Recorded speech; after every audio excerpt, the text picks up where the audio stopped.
రూపాంతరం అనే ఆత్మీయ కార్యక్రమానికి మీలో ప్రతి ఒక్కరికి యేసుక్రీస్తు ప్రభు శక్తిగల నామమున స్వాగతం అండ్ శుభాలు. ఈరోజు మనము దేవుడి వాక్యాన్ని వినడానికి ఎఫ్ఎస్సి పత్రిక 1వ అధ్యాయం 1వ వచనాన్ని మీ బైబిల్లో మీరు గమనించండి. Ephesians chapter 1 verse 1.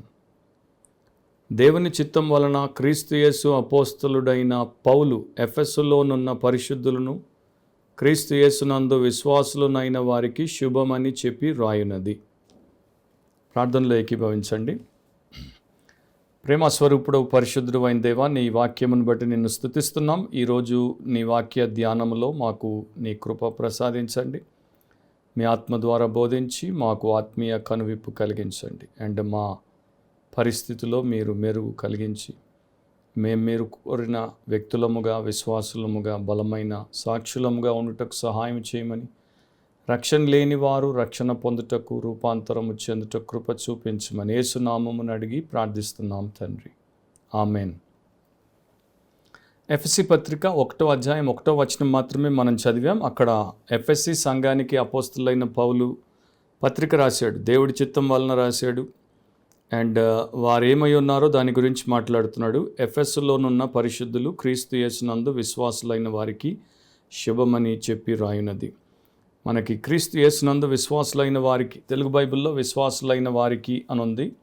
కేజేవీలో, ఎన్కేజేవీలో, ఇంకొన్ని ఇంగ్లీష్ వర్షన్స్లో ఫెయిత్ఫుల్ ఇన్ క్రైస్ట్ జీసస్ అని ఉంటుంది. అంటే క్రీస్తు యేసునందు నమ్మకమైన వారికి.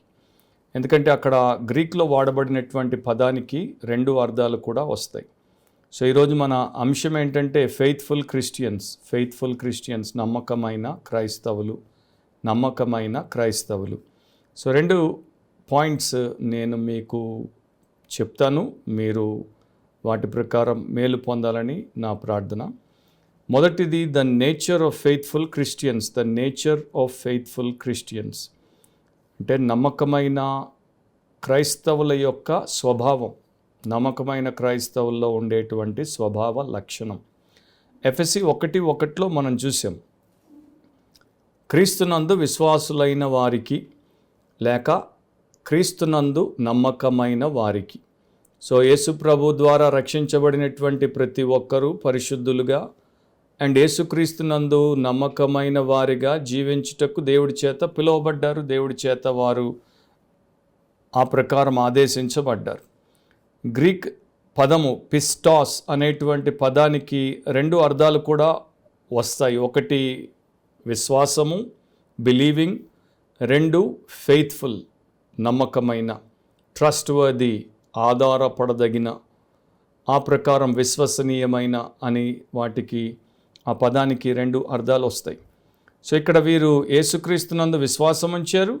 తర్వాత యేసుక్రీస్తును బట్టి ఆయనకు వీరు తమను అప్పగించుకొని విశ్వసనీయమైన వారిగా, అంటే నమ్మకమైన వారిగా మారారు. సో క్రైస్తవులకి దేవుడు పెట్టినటువంటి ఒక స్వభావం ఏంటి అంటే వారు నమ్మకమైన వారిగా ఉండుటకు దేవుడు పిలిచాడు.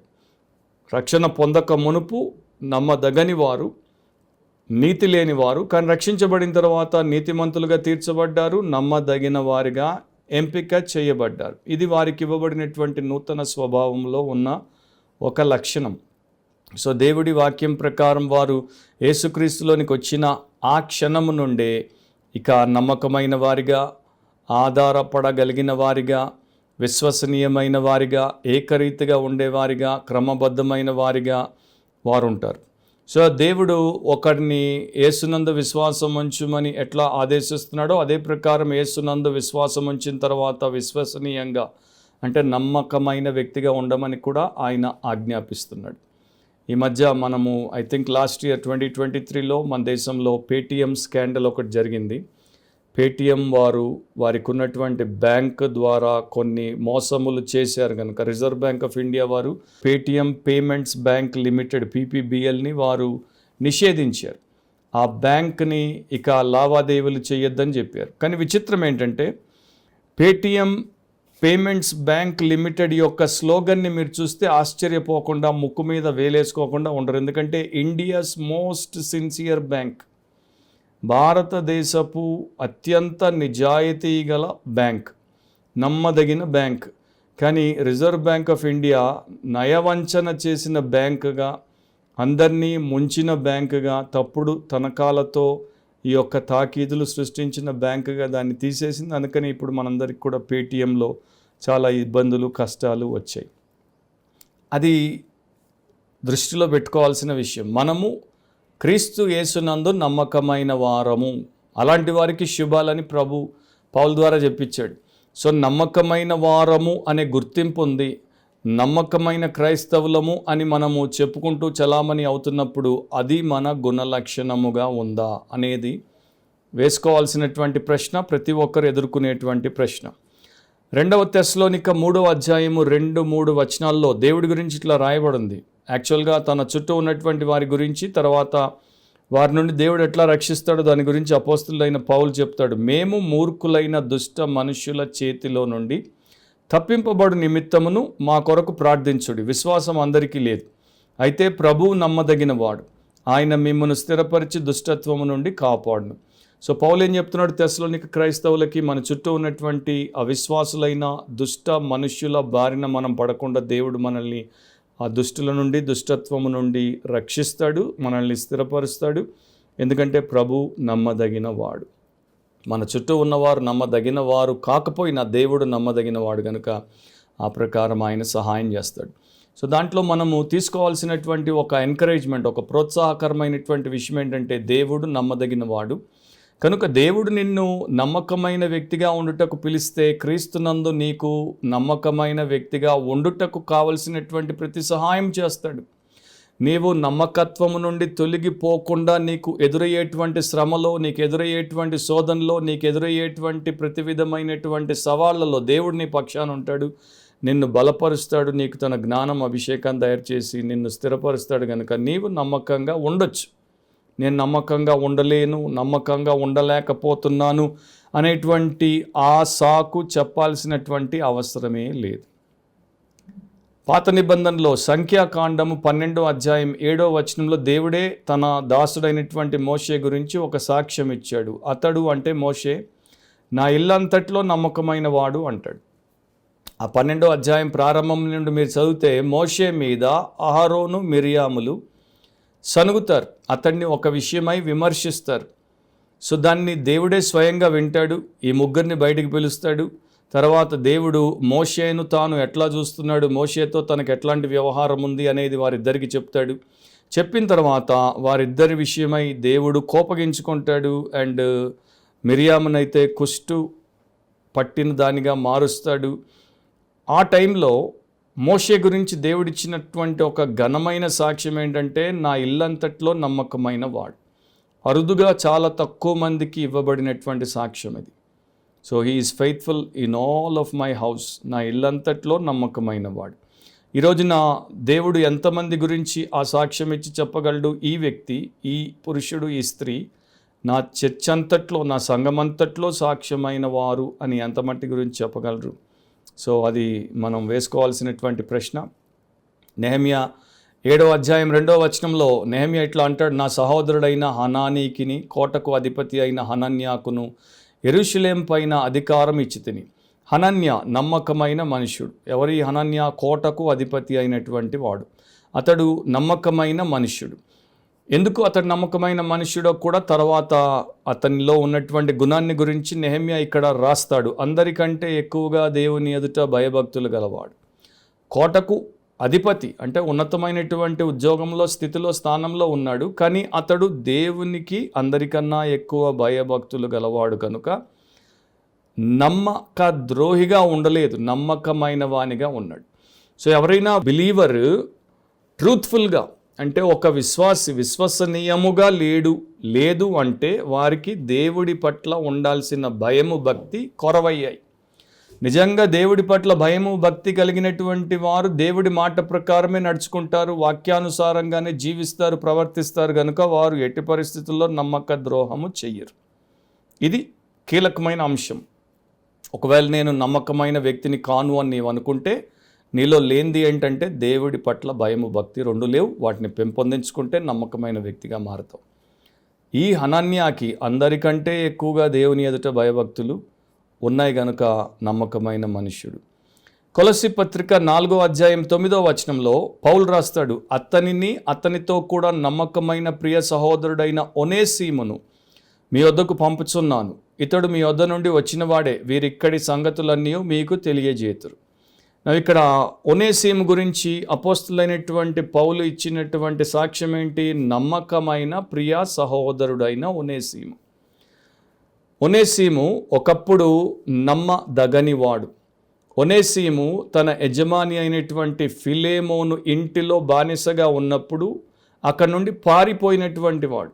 పారిపోయిన తర్వాత అపోస్తులైన పౌలును కలుసుకోవడం, ఆయన ద్వారా సువార్త వినడం, ఆయన ద్వారా రక్షించబడ్డం, ఆయన ద్వారా రూపాంతరపరచబడ్డం, తద్వారా నమ్మదగని వాడు నమ్మకమైన వాడిగా మారిపోయాడు. సో ఇక్కడే మనకి దేవుడు చూపిస్తున్నాడు, ఒకప్పుడు నిష్ప్రయోజనమైనటువంటి వాడు ఇప్పుడు ప్రయోజనమైన వాడిగా ఎట్లా మారాడు. ఎందుకంటే మీరు తర్వాత ఫిలేమోను పత్రిక ఒకే అధ్యాయం ఉంటుంది, 11వ వచనాన్ని చూస్తే పౌలే రాస్తాడు, అతడు మునుపు నీకు నిష్ప్రయోజనమైన వాడే, కానీ ఇప్పుడు నీకును నాకును ప్రయోజనకరమైన వాడాయను. ఎందుకు? ప్రియ సహోదరుడిగా నమ్మకమైన వాడిగా ఉన్నాడు.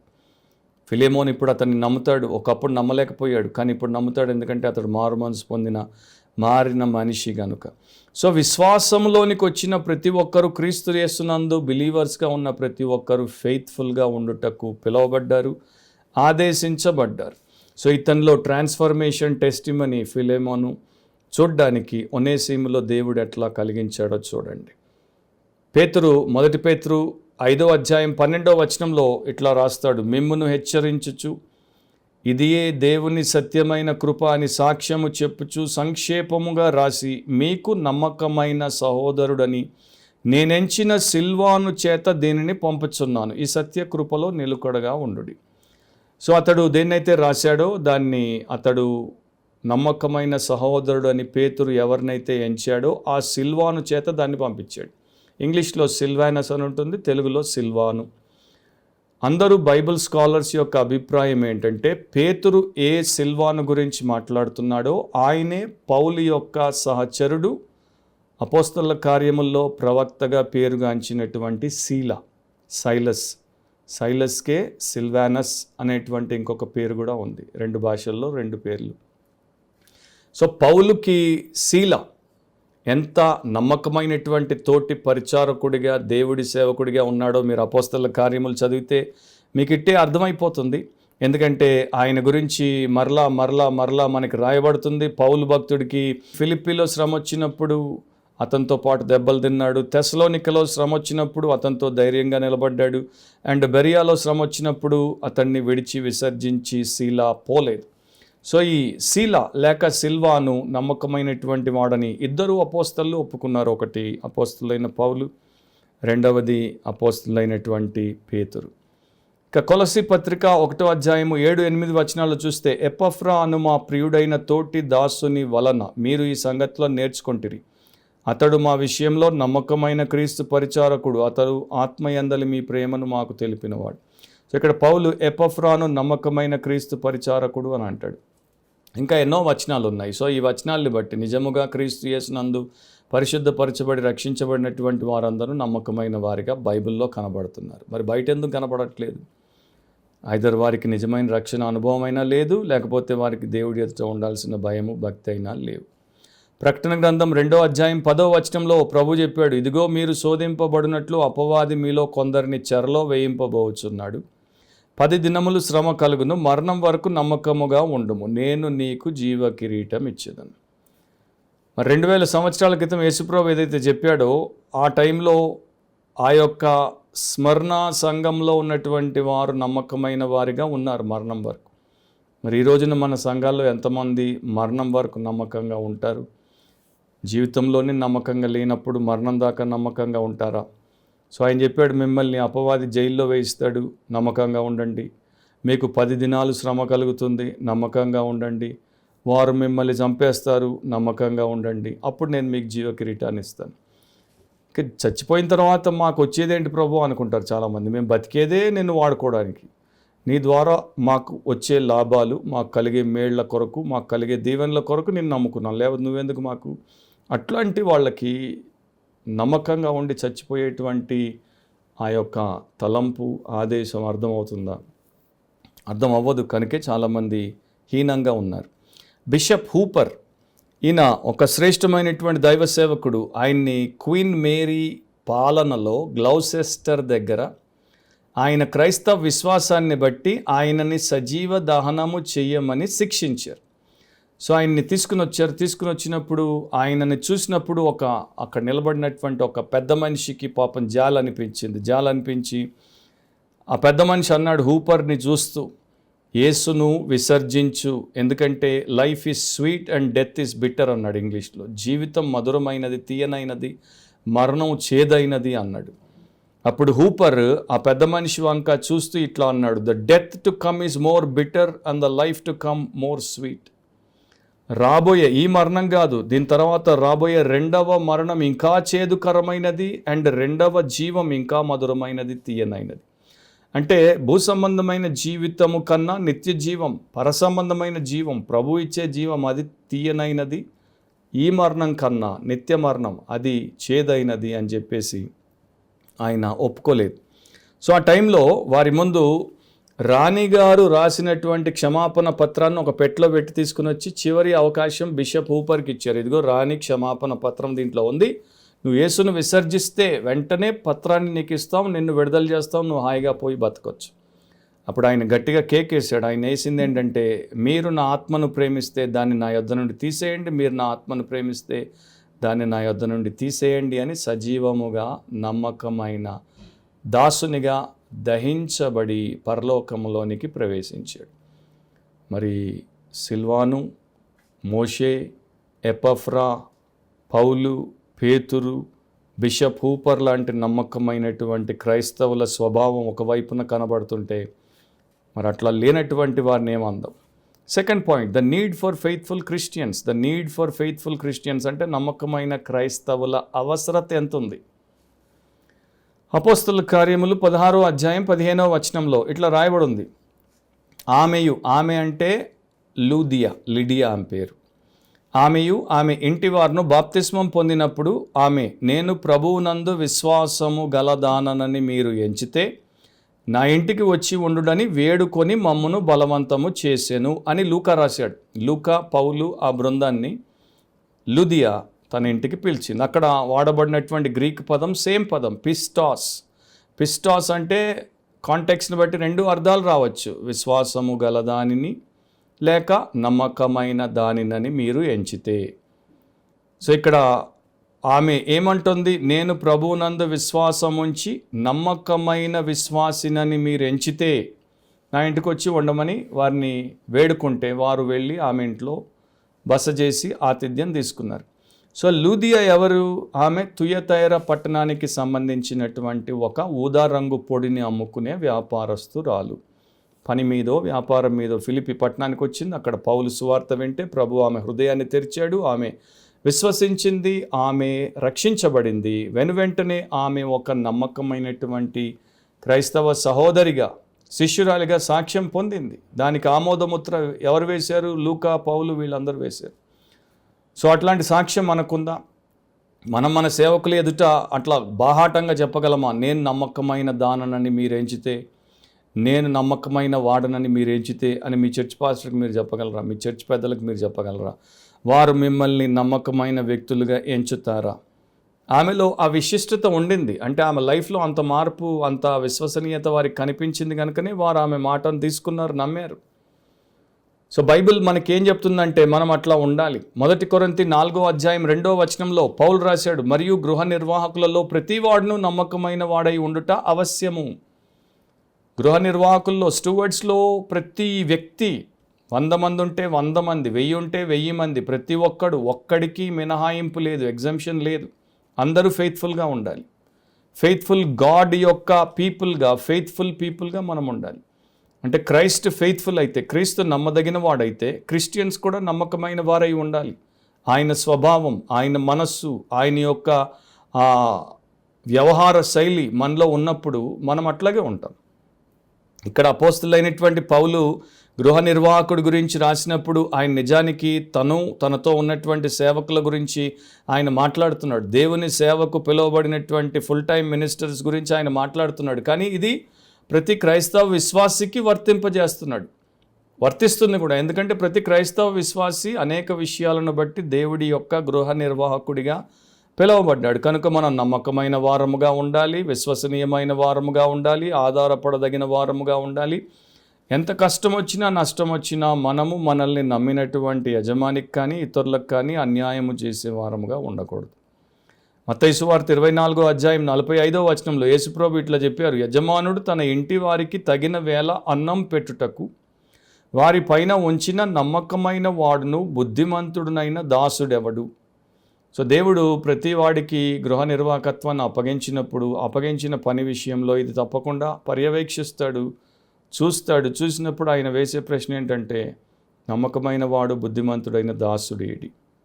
మనందరికీ తెలుసు మత్తయి సువార్త 25వ అధ్యాయంలో 14వ వచనం నుండి 30వ వచనం వరకు పారబుల్ ఆఫ్ టాలెంట్స్ ఉంటుంది, తలాంతుల ఉపమానం. దాంట్లో 2 సార్లు 21వ వచనంలో 23వ వచనంలో నమ్మకమైనటువంటి దాసుల గురించి ప్రభు యొక్క ప్రశంస ఇట్లా ఉంటుంది, అతని యజమానుడు బలా నమ్మకమైన మంచి దాసుడా, నీవు ఈ కొంచెములో నమ్మకముగా ఉంటివి, నిన్ను అనేకమైన వాటి మీద నియమించెదను, నీ యజమానుని సంతోషంలో పాలు పొందుమని అతనితో చెప్పును. సో ఎట్లా వాడాడు చూడండి ఆ యొక్క సంబోధన, బలా నమ్మకమైన మంచి దాసుడా, కొంచెంలో నమ్మకంగా ఉన్నావు, అనేకమైన వాటి మీద నియమిస్తాను, నీ యజమాని సంతోషంలోకి రా, నీ ప్రతిఫలం పొందుకో. సో ఇది అందరికీ వర్తించే విషయం. కానీ ఎవడైతే మోసం చేశాడో, ఎవడైతే నమ్మక ద్రోహిగా ఉన్నాడో వాడిని సోమరివైన చెడ్డదాసుడా అని అక్కడే తర్వాత ప్రభు అంటాడు. 1 కొరింథీ 4వ అధ్యాయం 18వ వచనాన్ని మీరు చూస్తే, ఇందు నిమిత్తం ప్రభు నందు నాకు ప్రియుడును నమ్మకమైన నా కుమారుడునగు తిమోతిని మీ వద్దకు పంపి ఉన్నాను. అతడు క్రీస్తునందు నేను నడుచుకున్న విధమును, అనగా ప్రతి స్థలంలోను ప్రతి సంఘంలోనూ నేను బోధించు విధమును మీకు జ్ఞాపకము చేయును. తిమోతి పౌలు ద్వారా సువార్త విని రక్షించబడ్డాడు. తిమోతి పౌలుకు ఆత్మీయ కుమారుడు, ప్రియ కుమారుడు. అండ్ ఇక్కడ అతడు నాకు ప్రియుడును నమ్మకమైన కుమారుడునగు అని అంటాడు. సో ఫెయిత్ఫుల్ సన్ అని తిమోతి గురించి అపోస్తులైనటువంటి పౌలు సాక్ష్యం ఇచ్చాడు. అట్లా నిజముగా రక్షించబడినటువంటి వారు ఆ సాక్ష్యాన్ని కలిగి ఉంటారు. ఈ రోజుల్లో అట్లాంటి సాక్ష్యం ఎంతమందికి ఉంది, ఎంతమంది సాక్ష్యమును మనము వింటున్నాము, చూస్తున్నాం. చాలామంది గురించి చాలామంది సేవకులు చాలా ఈజీగా చెప్పేస్తున్నారు, అయ్యా నమ్మకమైన క్రైస్తవులు లేరయ్యా, మా చర్చిలో నమ్మక ద్రోహులు ఎక్కువయ్యా. మరి వారికి దేవుడి పట్ల నమ్మకంగా ఉండే జీవితము లేదు, దేవుడి వాక్యం పట్ల నమ్మకంగా ఉండే జీవితం లేదు, దేవుడి యొక్క సంఘం పట్ల నమ్మకంగా ఉండే జీవితం లేదు, దేవుడి సేవ పట్ల నమ్మకంగా ఉండే జీవితం లేదు. మరి వారు ఎందుకు నమ్ముకున్నారో, దేనికి నమ్మకంగా ఉండాలని ముందుకొచ్చారో మాకు తెలియదయ్యా అంటున్నారు. అది వాస్తవ సత్యం. జస్ట్ ఆలోచించండి మీరు. ఫెయిత్ఫుల్నెస్ టు క్రిస్టియానిటీ, క్రైస్తవ్యానికి, క్రైస్తవ భక్తికి నమ్మకమైన వారు ఎంతమంది? క్రీస్తు యేసుకు నమ్మకమైన వారు ఎంతమంది? దేవుడి పరిశుద్ధ జీవ వాక్యమునకు, బైబిల్ గ్రంథానికి నమ్మకమైన వారు ఎంతమంది? పరిశుద్ధ స్థానిక సంఘానికి నమ్మకమైన వారు ఎంతమంది? సంఘంలో సభ్యత్వం తీసుకున్నప్పుడు, నిబంధన చేసినప్పుడు, నిబంధనకి, అది నిత్యమైన నిబంధన, దానికి నమ్మకమైన వారు ఎంతమంది? అండ్ వారు పరిశుద్ధ వివాహం చేసుకున్నప్పుడు భర్తగా భార్యగా చేసే పరిశుద్ధ ప్రమాణాలు దేవుడి సన్నిధిలో త్రియేక దేవుడి ఎదుటి చేస్తున్నారు కనుక దానికి నమ్మకమైన వారు ఎంతమంది? సేవ విషయంలో నమ్మకమైన వారు ఎంతమంది? చాలా తక్కువ. సో ఇది క్రైస్తవ్యంలో ఉన్నాము అని చెప్పుకునేవారు క్రియల్లేని విశ్వాసము గలవారిగా కొనసాగేటువంటి వారిలో ఉన్నటువంటి ఒక అవలక్షణం. స్టోన్వాల్ జాక్సన్ ఆయన పేరు, కానీ ఆయన ఆ పేరును, ఆ బిరుదును సంపాదించకముందు ఆయన అందరూ జనరల్ జాక్సన్ అనేవారు. సో జనరల్ జాక్సన్ దేవుడికి భయపడి, దేవుడి యందు భక్తి కలిగినటువంటి ఒక జనరల్. ఆయన దేవుడికి భయపడ్డాడు కనుక మరి దేనికి భయపడేవాడు కాదు. సో అమెరికా దేశంలో వార్ జరుగుతున్నప్పుడు కాన్ఫెడరేట్స్కి అండ్ ఇతరులకి, ఇతడు జనరల్ రాబర్ట్ లీ, వీరిద్దరు సహచరులు. అండ్ వీరిద్దరు కలిసి ఆ యొక్క యుద్ధం చేస్తున్నారు. అండ్ ఆ టైంలో వీరి సైన్యం వెనక్కి తగ్గాల్సి వచ్చింది. వీరి యొక్క స్థితి బలహీనంగా ఉంది. సో అప్పుడు జనరల్ రాబర్ట్ లీ తన దగ్గర ఉన్నటువంటి సైన్యానికి ఇట్లా చెప్పాడు, లుక్ టు జాక్సన్, ఈ జాక్సన్ వైపు చూడండి, there he stands like a stone wall. ఎట్లా రాతి గోడలాగా నిలబడ్డాడో చూడండి. ప్రాణాలు ఇవ్వడానికి సిద్ధం కానీ వెనక్కి తగ్గడానికి ఆయన సిద్ధం కాదు అని రాబర్ట్ లీ చేసిన స్టేట్మెంట్ని బట్టి సైన్యం అంతటికి ధైర్యం వచ్చింది. అట్లాంటి తత్వం జాక్సన్లో ఉంది కనుక తర్వాత ఆయన్ని స్టోన్ వాల్ జాక్సన్ అని అమెరికన్ చరిత్రలో చిరస్థాయిలో ముద్రించబడ్డాడు. అండ్ అందరు అట్లాగే పిలిచేవారు, రాతి గోడ వంటి జాక్సన్. అంటే ఏమొచ్చినా, శ్రమ వచ్చినా, శోధన వచ్చినా, మరణం వచ్చినా వెనక్కి తగ్గడు, ధీటుగా ఎదుర్కొంటాడు, నిలబడతాడు, జయిస్తాడు. మనకెందుకు అట్లాంటి సాక్ష్యం ఉండద్దు? ఎలాంటి శ్రమలు వచ్చినా, శోధనలు వచ్చినా, ఎంత వేడి ఒత్తిడితో మీదికొచ్చినా కరగరు, వంగరు, లొంగరు, పోరు, నమ్మక ద్రోహులు అవ్వరు అనేటువంటి సాక్ష్యం ప్రతి విశ్వాసికి ఎందుకు ఉండకూడదు? యోబుకు అట్లాంటి సాక్ష్యం ఉండింది. యోబు అంటాడు 23వ అధ్యాయం 11వ వచనంలో, నా పాదములు ఆయన అడుగు జాడలు విడువక నడిచినవి, నేను ఇటు అటు తొలగక ఆయన మార్గమును అనుసరించి తిని. నిజమే, ఒక రకంగా మనిషి చరిత్ర ఆలోచిస్తే యోబు అన్నీ కోల్పోయాడు. యోబు పిల్లలు చనిపోయారు. యోబు యొక్క వంశమే లేకుండా పోయింది. యోబు దేహం అంతా కూడా భయంకరమైనటువంటి వ్యాధిగ్రస్తం అయిపోయింది. యోబు భార్య కూడా దేవుడిని ఇంకా ఎందుకు నమ్ముతావు, శపించి చావు అంది. అయినా కూడా ఆయన అడుగుజాడలు విడవలేదు, ఇటు అటు తొలక్క ఆయన మార్గమునే అనుసరించాడు. నమ్మకమైన వాడు కనుక అందుకే దేవుడు యోబు గురించి అంత మంచి సాక్ష్యం ఇస్తాడు. 1 సమూయేలు 22వ అధ్యాయం 14వ వచనంలో అహీమలేకు సౌలుతో అంటాడు, రాజునకు అల్లుడై, నమ్మకస్తుడై, ఆలోచనకర్త అయి నీ నగరిలో ఘనత వహించిన దావీదు వంటి వాడు నీ సేవకులందరిలో ఎవడున్నాడు? ఎంతమంది సాక్ష్యమో చూడండి. నువ్వు దావీదు మీద కోపం పెట్టుకున్నావు, దావీదుని చంపుదాం అనుకుంటున్నావు, దావీదు నీకేదో కీడు చేద్దామని తలంచుకున్నట్టు నువ్వు భావిస్తున్నావు. కానీ దావీదు లాంటి నీ అల్లుడు, నమ్మకస్తుడు, ఆలోచనకర్త, నీ నగర్లో ఘనత వహించిన దావీదు వంటి వాడు నీ సేవకులందరిలో ఎవడున్నాడు? అంటే దావీదు లాంటి నమ్మకమైన వాడు నీ యొక్క సేవకుల్లో ఒక్కడు లేడు. ఎంత గొప్ప సాక్ష్యం! సో ఇదే సాక్ష్యాన్ని ప్రపంచం, సంఘం మన ప్రభువుకి ఇస్తే ఎంత బాగుంటుంది. ప్రభువా, యేసు ప్రభువా, నీకున్నటువంటి సంఘస్థులందరిలో, నీ సేవకులందరిలో ఫలానా లాంటి నమ్మకస్తుడు, నమ్మకస్తురాలు ఎవరున్నారు? ఆ సాక్ష్యం నీకెందుకు రాకూడదు, నాకెందుకు రాకూడదు? సో నమ్మకమైన క్రైస్తవునిగా, నమ్మకమైన క్రైస్తవురాలిగా ఉండుటకు మనం క్రీస్తునందు పిలువబడ్డాం. మన విశ్వాసం అట్లా ఉంటే మనము విశ్వసనీయంగా ఉంటాం. అలాంటి కృప దేవుడు నీకు, నీ కుటుంబానికి, నీ సంఘానికి చివరి దినాల్లో లోకమంతా నమ్మక ద్రోహత్వములో ఉంటుండగా, అంటే అన్ఫెయిత్ఫుల్గా మారుతుండగా, సంఘాల్లో కూడా చాలా సేవలో అండ్ సంఘస్థుల్లో నమ్మక ద్రోహులు బయటపడుతుండగా నీవు, నీ కుటుంబం, నీ సంఘం నమ్మకముగా ఉందురుగాక. ఇంకా నేను ప్రభువునే నమ్మలేదు బ్రదర్ అంటే ఇప్పుడే నమ్ము. ప్రభు ఎదుట నీ పాపం ఒప్పుకో, విడిచిపెట్టు, క్షమించబడు.